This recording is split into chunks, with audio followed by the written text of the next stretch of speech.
Hey, I need a moment of your time. Quick, fast. It's not going to take me that long. Sometimes when I wake up in the morning, with books in my head. And this morning I woke up with The Giving Tree by Shel Silverstein. It's one of my favorite stories. And it's a story about a little boy that found favor with a tree. And this tree loved this little boy.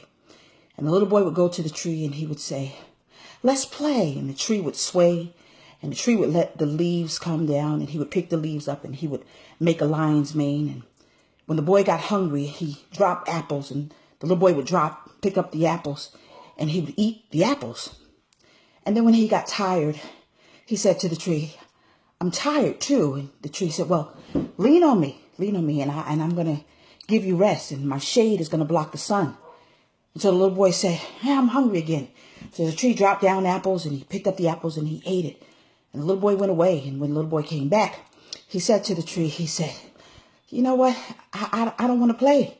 I want to make some money and I'm older now." And so the tree said, "Okay, well, pick up my apples, gather them and go sell them and that'll give you money."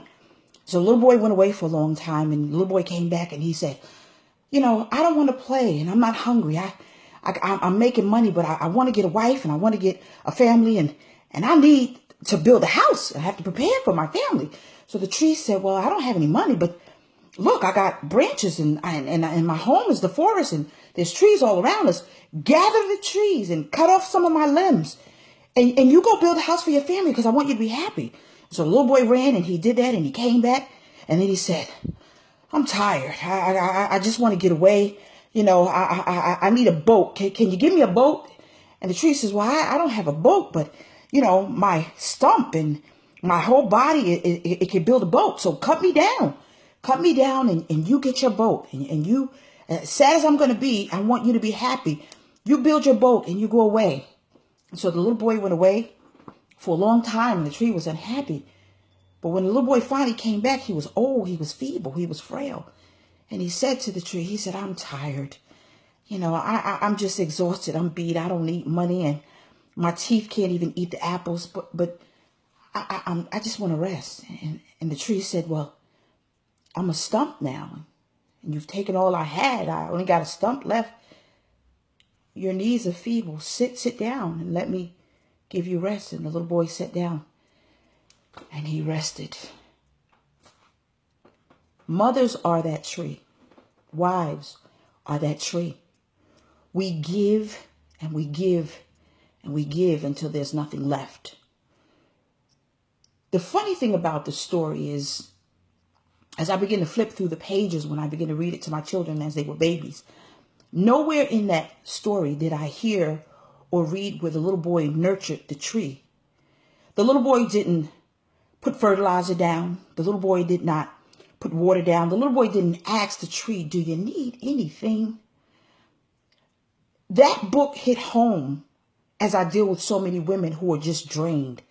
They're drained and the families keep taking and taking and taking and taking and taking till there's nothing left but a little stump. Take a moment today and ask your wife, "Do you need anything? Can I help you?" Children, just take a moment and ask your mom, "Mommy, can I do something for you?" Because the worst thing you could do is just keep taking and taking and taking and not replenishing. The wonderful thing about life is as we become adults, we realize that love is recyclable. You put love in and you get love out. We as women, as Miles Monroe said, we are incubators. You give us something and we'll give it out. You give us heaven, we'll give you heaven. You give us hell, we'll give you hell. You put a seed in us, we'll give you a child. You give us a vision and we'll help you birth it. But the little boy was just so selfish because it's a book about selfishness where he just took and he took and he took and he went away and he disappeared for years. But when he needed something, he came back. He came back to her, but yet she kept on giving and she kept on giving until she became a little stump. And even though she said to him, "I have nothing left," what she had left, she gave it. And one thing about women, we're givers, we're nurturers. We'll keep giving, we'll keep giving. But the person that keeps taking needs to stop and pause and say, "Wait a minute. I got to nurture that thing so she can have something to give me." So many husbands are dealing with women who are angry because you're taking. And what are you putting back into your wife? So that when you come home, you can receive peace. You can receive a meal. You can receive everything that you need. What are children doing to say, Mom, I need, and for her to give of herself, her time, her energy, her finances, or whatever, for you to get it, you have to show her that you're grateful. You have to show her that you appreciate her. I know for my mother, God rest her soul, she went home, but when she went home, I remember that she put so much in me that was beautiful that every Thursday she received fresh flowers from me. Every Thursday, like clockwork. I would take her into the store and I would say, don't get one pair of shoes, Mommy. Get all three. Whatever you want, you get it. I would nurture her and I would sit at her feet and I would glean from her and I would learn from her. And she was able to understand that I not just was her daughter, but I was her friend. The story is so profound. We can learn a lot from children's books. We really can. Because it teaches character. It's a character building process that you put in a child and hopefully it'll stick. But we are the giving trees, women. We give, and we give. And we have people who just take in our family, our husbands and our children. They just take and they take and they take. Because the little boy even didn't say, well, tree, do you need anything? You need me to mow the grass around you, do you? But the tree said, I want you to be happy. Do you realize how strong it is for women to sacrifice themselves? I was speaking to a girlfriend the other day, and I'm going to let you go. And she said that she watched her mother feed everybody, but she never ate. She watched her mother do things, but she didn't do. Because Mommy had counted the pennies to make sure that they ate. And even though she sacrificed it because she didn't have. I remember even as a little girl, I shared this story, and my mother could not afford all of us to have McDonald's at the same time because even though my father worked and he made good money, there were times when she had to budget.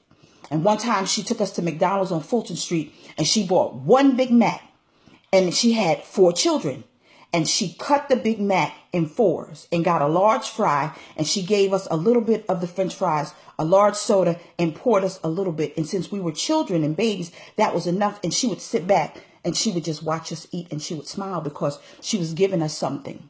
One thing about women, we give because it makes us happy. But we're not to be taken for granted because we do that, because God has given us that ability. Understand the story of Adam and Eve. Adam had, Eve received. And so if you're a husband, please understand that your job is to replenish your wife.